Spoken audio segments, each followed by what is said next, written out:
Assalamualaikum warahmatullahi wabarakatuh. Para mahasiswa, bersua kembali dengan saya Profesor Dr. Ermanto SPDM HUM. Pada pertemuan yang ke-12 ini, kita akan membicarakan tentang penyusunan draft buku ilmiah sesuai dengan anatomi buku. Para mahasiswa, jika kita ingin menulis buku atau menulis draft buku, tentulah kita harus memahami anatomi buku. Karena secara umum bagian-bagian penting dan utama tentulah kita membuat buku sesuai dengan kebutuhan anatomi buku itu sehingga kita bisa mengirimkannya kepada penerbit. Para mahasiswa, kita masih menggunakan pedoman penerbitan buku yang dikemukakan atau yang diterbitkan yang dibuat oleh LIPI Press. Ini hanya sebagai pedoman, sekali lagi sebagai pedoman, dan kita bisa menggunakan sumber-sumber lainnya. Para mahasiswa, seperti apa anatomi buku yang harus kita pahami? Karena jika kita paham anatomi buku, kita juga bisa membuat draft buku sesuai dengan kebutuhan anatomi buku itu. Buku ilmiah mempunyai anatomi yang sama seperti buku bacaan pada umumnya pada buku-buku yang sudah diterbitkan. Jadi kita harus paham betul seperti apa sebuah buku yang mulai dari sampul depan sampai ke sampul bagian belakang. Di antara itu terdapat bagian awal dari suatu buku, ada beberapa, kemudian baru bagian isi yang dimulai dari halaman 1, kemudian nanti bagian akhir yang dimulai dari daftar rujukan sampai kepada biodata penulis, dan di belakangnya itu terdapat sampul akhir atau sampul belakang. Keempat bagian ini mulai dari bagian awal, sampul, bagian awal, bagian isi, bagian akhir, nanti ada lagi sampul belakang itu, maka kita harus memahami unsur-unsurnya. Selain itu, yang perlu dipahami juga bahwa kita mengenal ada halaman genap dan halaman ganjil. Yang perlu diingat adalah ketika kita menerbitkan buku, anatomi buku, bahwa halaman ganjil selalu berada di sebelah kanan, sedangkan halaman genap selalu berada di halaman kiri ketika buku itu kita lihat. Jadi sekali lagi, halaman 1 selalu berada, kita buka sebelah kanan, kemudian jika kita buka sekali lagi bahwa halaman ganjil atau 3-nya itu selalu sebelah kanan, sedangkan bagian kirinya tentulah halaman genap atau 2, 4 dan seterusnya. Para mahasiswa, sekarang kita lihat sampul buku atau dalam bahasa Inggrisnya kita sebut dengan cover. Sampul buku ini memiliki 3 bagian sesungguhnya. Ada sampul depan, ada punggung buku, dan ada sampul belakang.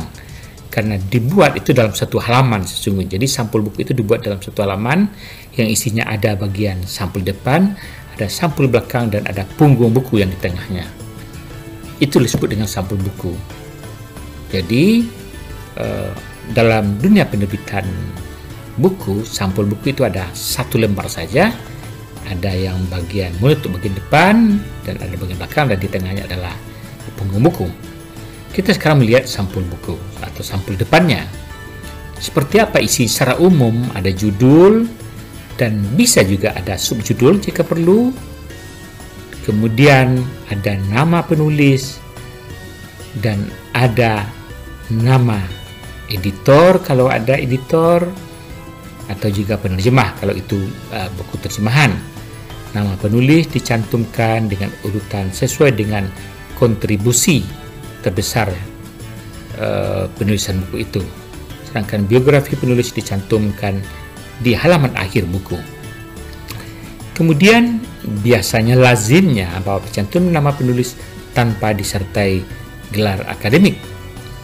Tetapi secara umum orang kadang-kadang masih para penerbit buku umum kadang-kadang memerlukan juga menuliskan nama gelar akademiknya, karena itu adalah untuk kepentingan masalah ekonomi, ya, untuk penjualan. Tapi secara umum sesungguhnya ada judul buku, ada nama penulis, atau ditambah dengan editor kalau ada, atau penerjemah, kemudian nama penulis ditulis tanpa gelar akademik, walaupun di penerbit umum kadang-kadang itu juga digunakan yang dengan tujuan untuk masalah ekonomi. Kemudian nama penerbit biasanya juga ditulis di bagian bawahnya. Para mahasiswa kemudian biasanya juga bagian akhir itu di bawah ada logo penerbitan. Kalau LIPI ya tentu logo LIPI gitu ya. Itu sesuai dengan kekhasan, ada di halaman sampul depan, bahkan ada di bagian punggung buku biasanya lambang logo penerbit tadi juga dituliskan atau dicantumkan. Para mahasiswa berikutnya juga bahan sampul biasanya disediakan oleh penulis atau setidak-tidaknya diusulkan oleh penulis, kemudian nanti dikomunikasikan antara penulis dengan penerbit, biasanya seperti itu. Untuk naskah juga dikirimkan dengan sebaik-baiknya sesuai dengan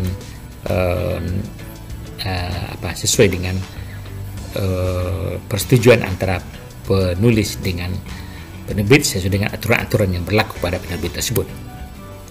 Para mahasiswa di bagian punggung ini akan ada jika buku itu memiliki ketebalan ya setidak-tidaknya ya mungkin 100 halaman dengan kertas 80 gram itu ada ketebalan punggung buku, sehingga judul buku, nama penulis, logo tadi bisa dicantumkan pada punggung buku. Dan punggung buku itu sangat penting. Ketika buku itu diletakkan di arah, orang bisa melihat berdasarkan punggung buku tersebut. Dengan catatan buku itu ya setidaknya ada 100 halaman terbitan ya, baru ada punggung buku. Dan punggung buku sangat penting. Karena itu menulislah dengan jumlah halaman yang lebih tebal dengan naskah yang lebih banyak gitu ya halamannya. Kemudian pada punggung selalu ada logo, ada judul, ada subjudul kalau ada, dan nama penulis. Itu isi dari punggung buku kalau Anda nanti menata atau terlibat dalam dunia perbukuan. Kemudian sampul belakang biasanya juga dicantumkan ada ya semacam gambar atau teks, itu tergantung. Kemudian ada warna yang ditata, kemudian penulis jenis huruf itu di bagian sampul belakang, karena itu juga sangat penting. Kemudian bisa juga diberikan penjelasan, deskripsi tentang buku dalam bentuk beberapa paragraf. Bisa juga diisikan biografi pengarang di bagian akhir secara singkat. Bisa juga endorsement atau testimoni dan halaman ISBN, kemudian juga kategori buku. Itu tergantung kepada penataan bagian cover belakang. Para mahasiswa kalau di LIPI memang diatur sesuai dengan karakteristiknya seperti barcode dan sebagainya gitu ya. Kemudian kita masuk bagian awal. Jadi isi buku itu mulai dari halaman di belakang halaman cover sampai ke bagian akhir cover lagi sebelum cover itu ada 3 bagian. Ada bagian bahan awal atau bagian awal, ada bagian isi, dan ada bagian pelengkap belakang. Kita sekarang masuk ke bagian awal. Halaman yang pertama dilihat, sesungguhnya buku itu ada halaman Prancis yang ada atau hanya ada judul buku tanpa disertai yang lain. Sepertinya sepi, yaitulah yang namanya halaman Prancis. Yang perlu diingat bahwa jenis huruf biasanya dalam judul buku halaman Prancis sama ya untuk judul buku yang lain, karena itu adalah karakteristik. Para mahasiswa, letak judul buku pada halaman Perancis ini biasa 4 hingga 6 cm dari batas bidang layout, ya. Nanti bisa Anda lihat bahwa halaman Perancis itu hanya judul saja yang ada. Kemudian halaman Perancis tentulah ada di halaman I kecil gitu ya, atau ganjil ya, ganjil I kecil. Kemudian ada lagi halaman undang-undang, itu biasanya ada di halaman genap atau verso ya, halaman ganjil recto, halaman genap verso, berarti dia akan ada di sebelah kiri ketika kita buka halaman buku itu, atau halaman II 2 kecil gitu ya. Kemudian ada lagi halaman judul utama, halaman judul, kemudian akan terlihat pada halaman ganjil II 3. Jadi apa isinya adalah halaman sebuah halaman buku yang membuat nama penulis, judul buku atau subjudul jika ada, termasuk juga jilid kalau ada, kemudian nama penerbit ya, dan jika perlu kalau ada editor tentu ada nama editor. Para mahasiswa, berikutnya adalah namanya halaman imprint atau katalog dalam terbitan. Ini biasanya juga di halaman genap di balik halaman judul tadi, kalau itu ada, tergantung kepada penerbit. Kemudian ada lagi namanya halaman persembahan pada halaman ganjil lagi 5 kecil, kemudian 5 Romawi kecil ya. Kemudian kalau itu ada moto ya dan sebagainya. Kemudian baru ada halaman daftar isi. Halaman daftar isi biasanya dimulai pada halaman ganjil, berarti ada halaman kosong tadi di halaman genapnya ya, sebelah kiri di halaman daftar isi. Jadi daftar isi biasanya dimulai pada daftar tabel kalau ada, ini kalau ada ya, itu ada di halaman ganjil maksudnya. Para mahasiswa, kemudian ada pengantar penerbit kalau ada juga di halaman ganjil. Kemudian kata pengantar ini dari seorang atau tokoh, kemudian atau orang yang berwenang sesuai dengan bidang ilmu misalnya. Kemudian sesungguhnya dari penulis ada namanya prakarta, cuma kadang-kadang ini sering sering bertolak belakang atau keliru kata pengantar. Jika tidak ada kata pengantar dari para tokoh ya, tentu itulah dijadikan kata pengantar. Tapi lebih umum orang mengatakan prakata, kan itu ditulis oleh penulis atau editornya. Kemudian kita masuk ke bagian isi. Bagian isi ini ada namanya bagian pendahuluan atau bab 1, bab pendahuluan yang menjelaskan tentang isi buku. Kemudian baru ada bab 2, bagian-bagian dari isi buku yang ditata sesuai dengan pembaban buku itu. Nah, ini harus dipahami. Jadi bab 1 sebetulnya adalah bagian bab pendahuluan, kemudian bab 2 sampai seterusnya adalah bab yang berisi tentang penjelasan seperti isi buku itu. Kemudian biasanya dilengkapi juga, setiap bab biasa dilengkapi dengan tabel atau ilustrasi, termasuk juga rujukan atau kutipan. Kemudian ada lagi bagian penutup atau bisa juga bab penutup ya, atau intisari atau simpulan atau rekomendasi dan sebagainya kalau itu diperlukan. Berikutnya ada namanya bagian akhir. Setelah isinya berakhir ada lagi bagian akhir. Bagian akhir itu terdiri dari daftar pustaka atau juga kita menyebut daftar rujukan. Kemudian ada daftar istilah atau glosarium, hal-hal yang berisi dengan hal-hal penting dari istilah yang ada. Kemudian bisa juga jika diperlukan daftar singkatan atau akronim jika itu diperlukan. Berikutnya adalah lampiran. Lampiran itu juga muncul atau dihadirkan ketika itu diperlukan.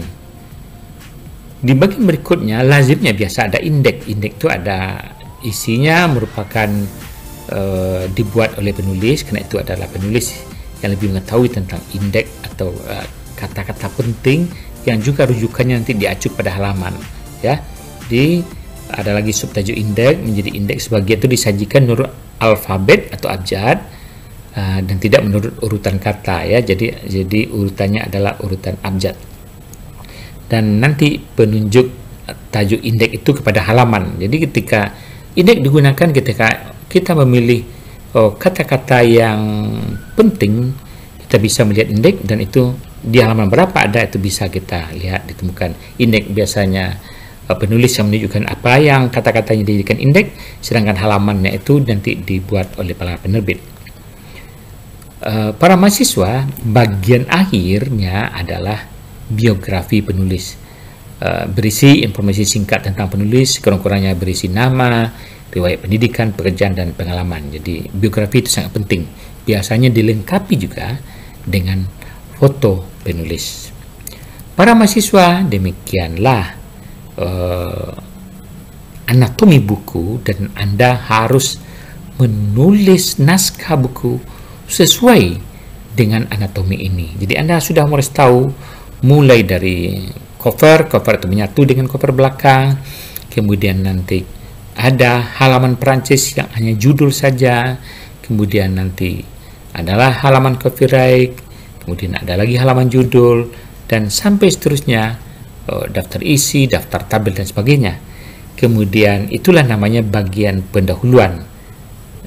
Kemudian isinya betul adalah bab pendahuluan sampai bab yang ditata sampai akhir. Tapi para mahasiswa, setiap bab diusahakan ada keberimbangan panjang isi setiap bab tersebut. Kemudian ada bagian pelengkap penutup atau bagian akhir, pelengkap akhir, namanya mulai dari daftar rujukan dan sebagainya sampai ke bagian akhir, namanya riwayat hidup atau profil penulis itu sendiri ya. Para mahasiswa, demikian sebagai bahan dasar bagi kita tentang pengenalan anatomi buku. Ketika Anda menulis naskah, harus dilengkapi dengan hal yang dibutuhkan anatomi buku tadi. Dan cover biasanya bisa dikomunikasikan apa usulan dari penulis, nanti dipertimbangkan oleh penerbit. Para mahasiswa, demikian saja bahan dasar perkuliahan kita. Anda bisa memperkaya wawasan Anda dari sumber-sumber lainnya. Sampai bersua kembali pada pertemuan berikutnya. Mohon maaf. Assalamualaikum warahmatullahi wabarakatuh.